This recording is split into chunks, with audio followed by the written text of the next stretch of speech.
boa noite a todos. Boa noite. Sejam todos bem-vindos à Escola de Educação Espiritual Lar Maria da Paz. Antes de sermos um centro espírita, somos uma escola. E essa é a função dos estudos e das palestras, certo? A proposta hoje vai ser um pouquinho diferente. Só um pouquinho, Josito. Opa, obrigada. Eu vou iniciar com um dilema moral. O que é um dilema moral? Aquela situação na vida que tu tem que tomar uma decisão e essa decisão é muito difícil, tá?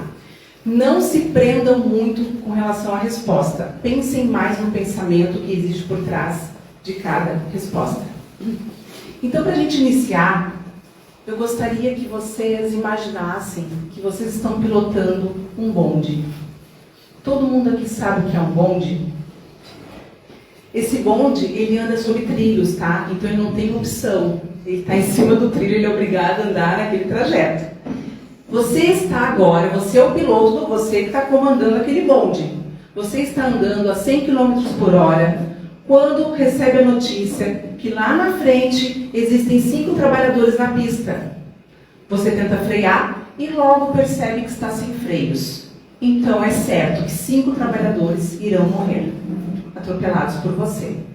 Ok? Mas por um lapso de segundos você lembra que tem um desvio à direita. E nesse desvio da direita você é comunicado que lá tem um trabalhador na pista. Então agora eu faço esse questionamento para vocês. Por gentileza, levante o braço. Quem escolhe permanecer com o bonde no trilho, atropelando 5 trabalhadores? Então tu não vai fazer nada, só vai continuar teu trajeto, atropelando e matando 5 trabalhadores. Levante a mão quem escolhe. Levante a mão agora quem escolhe pegar a pista da direita, o desvio da direita, atropelando um trabalhador. Gente, tem uma turma que não está votando nada, eu vou falar para vocês, é um bonde, tu tem que tomar uma decisão. Não é um avião, não é um carro, tu é obrigado. Não dá para frear, não tem freio, tá? 100 km por hora, tu é obrigado a tomar uma decisão. Ou você mata 5 atropelados, ou você mata um atropelado. Bom, vê se vocês concordam comigo com a resposta. Como essa pergunta ela já foi muito aplicada, principalmente nas aulas de filosofia, alguém já conhecia essa história do dilema do bonde? Nas aulas de filosofia? Já foi muito aplicada essa questão? Vê se vocês concordam com a resposta, na grande maioria. Vê se vocês concordam. Que é melhor matar um do que matar 5? Vocês concordam ou não concordam? Não foi o que vocês votaram. A maioria votou em matar um do que matar 5. Mas é que foi perguntado assim, então a gente... Na hora de responder, a gente se compromete, né, Rosa? Mas imagina que tu está pilotando, não tem escolha, não tem freio. Tá? São dilemas morais que ocorrem conosco e nós temos que tomar essa decisão rápido. Qual é o caminho? Tu vai para a mão direita ou para a esquerda? Não, não é o caminho. Não tem freio, tu vai atropelar ou 5 ou 1. Objetivo. O objetivo, tu é maquinista. Tu está levando uma carga. Vamos aprofundar um pouco mais. A primeira resposta, então, como vocês me disseram, através das mãozinhas de vocês, que é melhor matar um do que matar 5, tá? É o que a mãozinha da maioria me respondeu. Agora, a segunda situação. Você está em cima de uma ponte. Aqui, ó. Segunda situação. Você está agora em cima da ponte. E observa que lá de longe vem um bonde desgovernado que vai atingir 5 trabalhadores na pista. Logo você percebe que em cima da ponte tem um senhorzinho um pouco mais avantajado, nas quais, se você empurrá-lo, o bonde para e você salva 5 trabalhadores. Quem criou esse dilema não fui eu, graças a Deus. Foi um filósofo. Por gentileza, levante a mão. Quem escolhe empurrar o cidadão que está ali vendo a paisagem, desfrutando daquela tarde maravilhosa? Levanta a mão quem escolhe empurrar esse senhor, ok? Agora levante a mão quem escolhe não fazer nada, apenas ficar olhando o bonde atropelar 5 pessoas. Levante a mão, por favor. A maioria escolheu não fazer nada, certo? apenas assistir 5 trabalhadores sendo atropelados, mortos, né? Serem mortos. Agora eu vou complicar um pouquinho mais. Vamos voltar lá para o trem. Você está pilotando um trem a 100 km por hora, quando de repente tem a notícia de que tem 5 trabalhadores na pista, você percebe que está sem freios. Logo, você vai atropelar 5 trabalhadores. Aí você lembra que no desvio da direita tem um trabalhador apenas. Porém, esse um trabalhador é o teu filho. E aí? Levante a mão, por gentileza. Quem escolhe pegar o desvio da direita atropelando esse um trabalhador? Que é o seu filho. Poupando a vida de 5. Certo? Quem escolhe continuar o trajeto e matar 5 trabalhadores, deixando o filho viver? A grande maioria. Aí eu pergunto para vocês, o que mudou?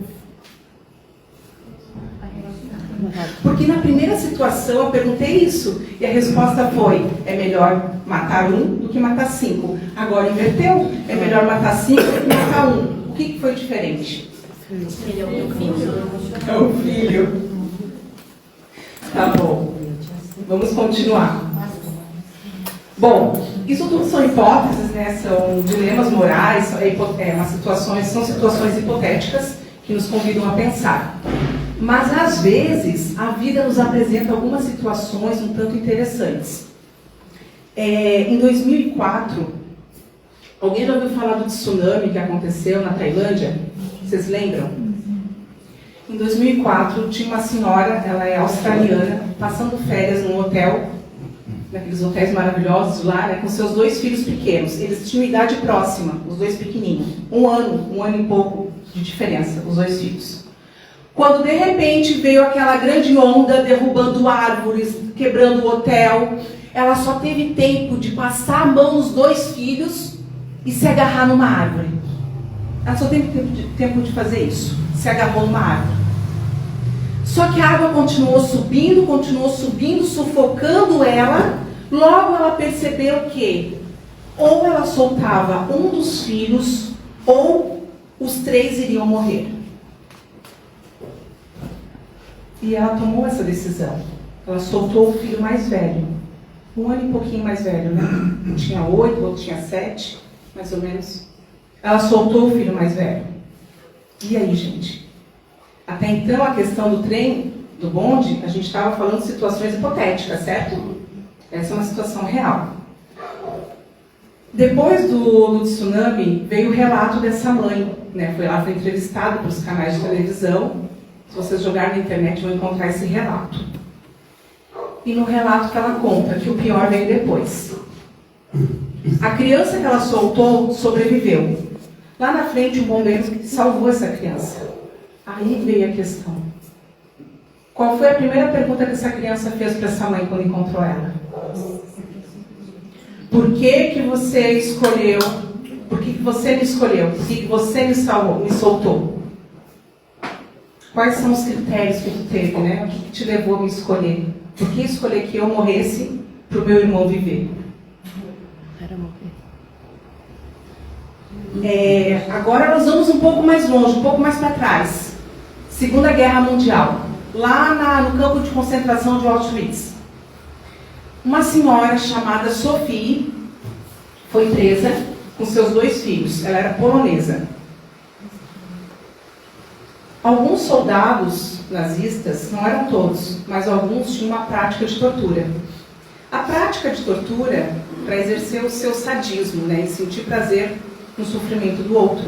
Porque não era o seu trabalho era um. Mas é diferente, tu executar o teu trabalho e tu querer que o outro sofra ainda por cima, né? Então, alguns soldados tinham uma prática de tortura. Eles chegavam para uma mãe que tivesse 2 filhos, ou mais, e fazia essa pergunta para ela. Escolhe agora um filho para morrer na câmara de gás. Se tu não escolher o filho, nós levamos os 2. Não dava tempo de pensar. Por isso que é um dilema moral. Não dá tempo. E aí, gente? Sophie tomou sua decisão, escolheu um filho, foi direto para a câmara de gás o filho, o outro filho ficou vivo, foi criado inclusive pelos alemães como uma criança alemã, porque ele tinha um olhinho verde e o cabelinho loiro. Então ele ganhou documentação e viveu como uma criança alemã. Sophie nunca mais encontrou o filho dela que sobreviveu. Nunca mais encontrou. Ela também sobreviveu ao Holocausto. Ela não morreu. Ela tentou reconstruir sua vida em Nova York depois, mas ela nunca se perdoou. Nunca. Ela entrou numa depressão profunda, começou a consumir muito álcool, bebida, se viciou em sexo, porque no fundo ela nunca se perdoou diante daquela escolha que ela teve que tomar. E aí, gente, qual a coisa certa a fazer? O final da história é muito trágico, eu não vou falar, mas quem tiver interesse em conhecer a história de Sophie, o vizinho dela era escritor. Então, quando ele ficou sabendo da história, ele escreveu um livro. Em 82 fizeram o filme. Inclusive ganhou o Oscar em 83, se não me engano. Qual a coisa certa a fazer, gente? Diante de situações que precisamos tomar decisões, nas quais são decisões difíceis, mas como seres que estamos aqui que reencarnamos, precisamos tomar decisões, não é verdade? O que existe por trás de tudo isso que eu estou trazendo aqui para vocês? E existem princípios morais que são categóricos, ou seja, que devem ser seguidos, não importa as consequências. Existem princípios morais que devem ser seguidos, não importa o meio, não importa aonde você está trabalhando, não importa se o espírito está trabalhando, não importa o que está acontecendo lá fora, está todo mundo fazendo Y. Se aquele Y vai contra os meus princípios morais, se as minhas convicções vão contra aquilo, a decisão cabe a mim em não fazer. E não porque está todo mundo indo para lá e fazendo aquilo. Então os fins não justificam os meios, né? Qual que era o fim, a finalidade? Salvar 5 trabalhadores. Não era o objetivo esse no começo? Salvar 5 trabalhadores? Quais eram os meios? Matando um trabalhador. Qual era o fim, a finalidade? Salvar um filho. Mas quais eram os meios? Matar um filho. Aí trazendo um pouquinho para o nosso cotidiano, para o nosso dia a dia, para o nosso trabalho. Quantas vezes nós não somos testados em nosso trabalho, nas quais, gente, todo mundo que está aqui na Terra está sendo testado, tá? Você pode ter certeza. A gente é testado o tempo todo.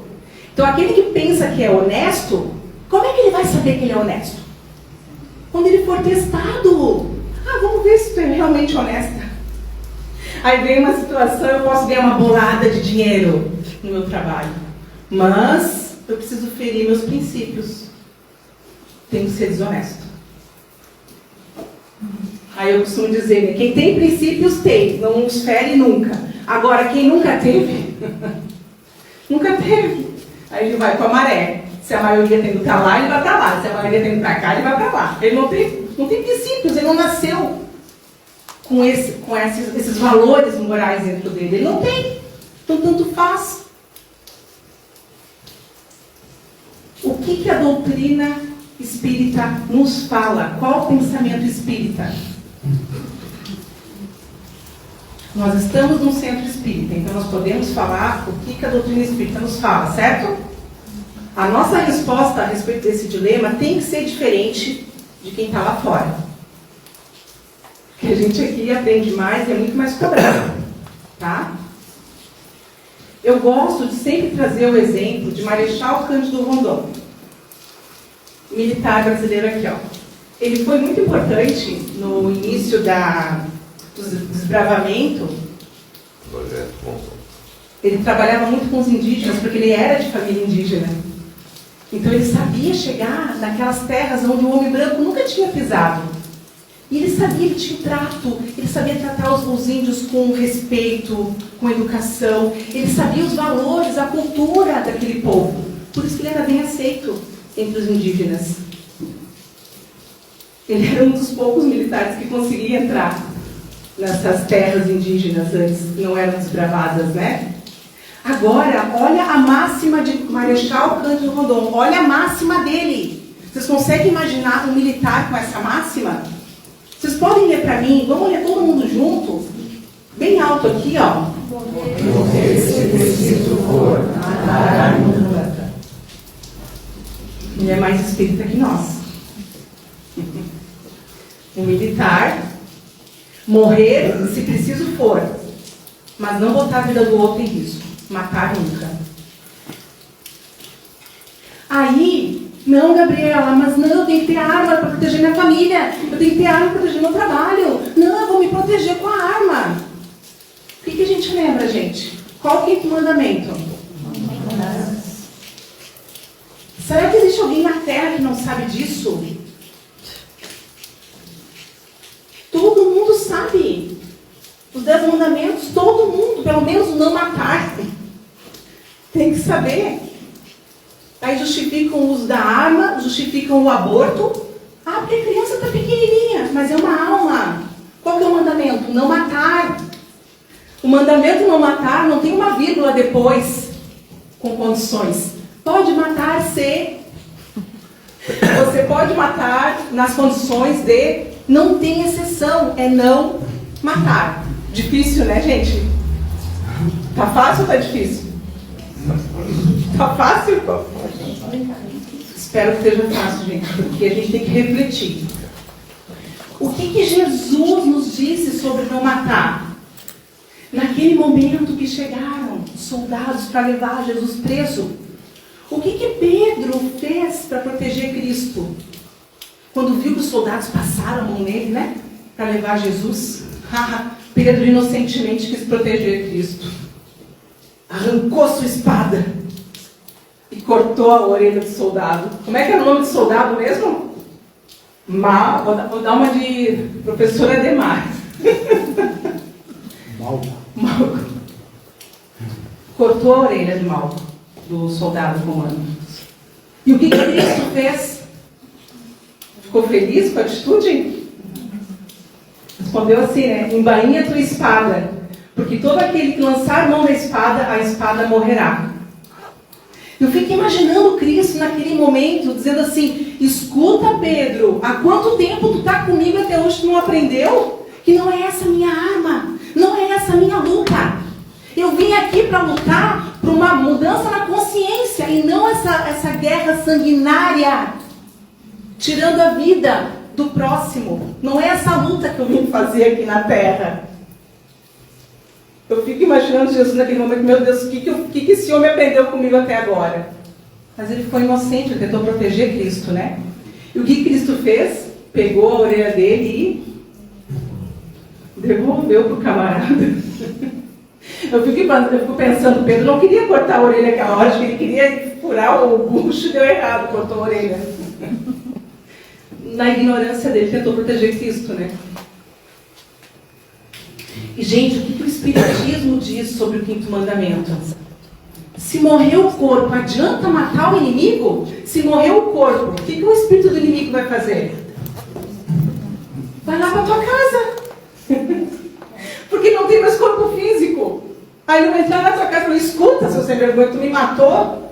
Tu não vai poder responder, tu não está escutando? Aí ele vai se instalar, então eu vou te prejudicar com teus filhos, vou prejudicar tua empresa, vou prejudicar tua família, vou prejudicar teu casamento, porque você me matou e eu estou aqui, eu vou me vingar. Morte não existe, certo? Ou alguém aqui duvida que morte é o fim, diz que a morte é o fim e que a vida não continua. Alguém duvida isso? Pelo menos aqui dentro a gente pode falar isso, né? Lá fora a gente não pode falar muito isso. Gente, afinal, a morte não existe, né? Vale a pena ser fiel, leal aos nossos princípios? Independente do que ocorra, independente se o trem está sem freio, lembra lá no começo? Independente se o trem estava sem freio, quais são os teus princípios? Tu é capaz de matar uma pessoa? Não, não sou capaz. Mas então, para que empurrar o cidadão que está na ponte? Vale a pena ser fiel aos nossos ideais? Existem princípios pelos quais vale a pena morrer, não importa as consequências? Como fez Joana de Cusa?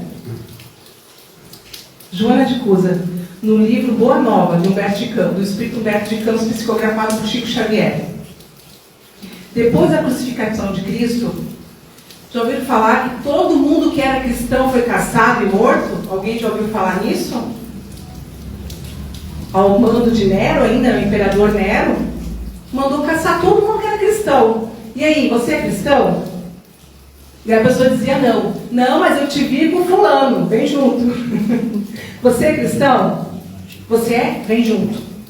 E foi juntando. Dizem que Nero iluminava a sua fazenda com corpos, prendia nos palanques e tacava fogo para iluminar a noite dos cristãos. E nessa circunstância, Joana de Cusa foi presa. Ela e seus filhos. Presa e amarrada em uma fogueira. Porém, ela poderia ser liberta se ela negasse a Cristo. Os soldados diziam, se você negar, abjura a Cristo, que você será salvo. O que seria abjura? Diz tanto. Abjura a Cristo. É renuncie, negue a Cristo. Se ela negasse, ela seria salva. E ela, com suas convicções... Lembra que eu falei no começo, quem tem princípios morais não muda nunca? Vocês lembram que eu falei? Quem tem princípios não muda nunca? Ela não negou Jesus. Quando ela escuta uma voz, uma súplica atrás dela, um choro do seu filho, dizendo, mãe, por favor, mãe, por mim que sou teu filho, não vês que nós perdemos? Renuncia a Cristo e me salva. E aí, gente, ouvindo essa súplica do filho, quem teria fé como teve Joana de Cusa? Ela manteve suas convicções, não renunciou a Cristo.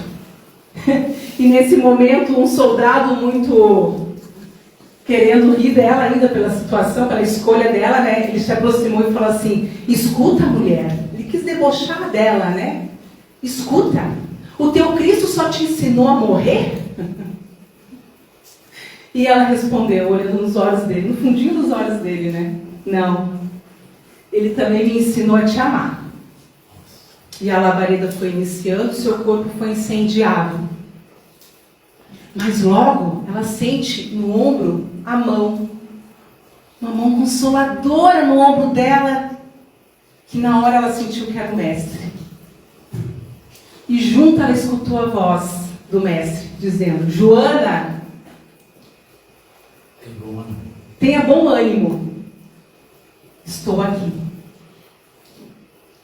Já imaginou desencarnar e ter o mestre nos recebendo, nos chamando pelo nome e dizendo, tenha bom ânimo, eu estou aqui. Para que a gente seja recebido assim, tem que ter envergadura de Joana de Cusa, né? Tem que ser um espírito muito evoluído. Que hoje em dia, Joana de Cusa é a mentora espiritual do Divaldo. Dá para entender um pouco diante dessa decisão dela, né? Então, gente, para finalizar, só para ninguém levar dúvida para casa, ninguém querer puxar o bonde para a direita, atropelar um, por favor, vamos finalizar com os preceitos espíritas, tá? Quais são os principais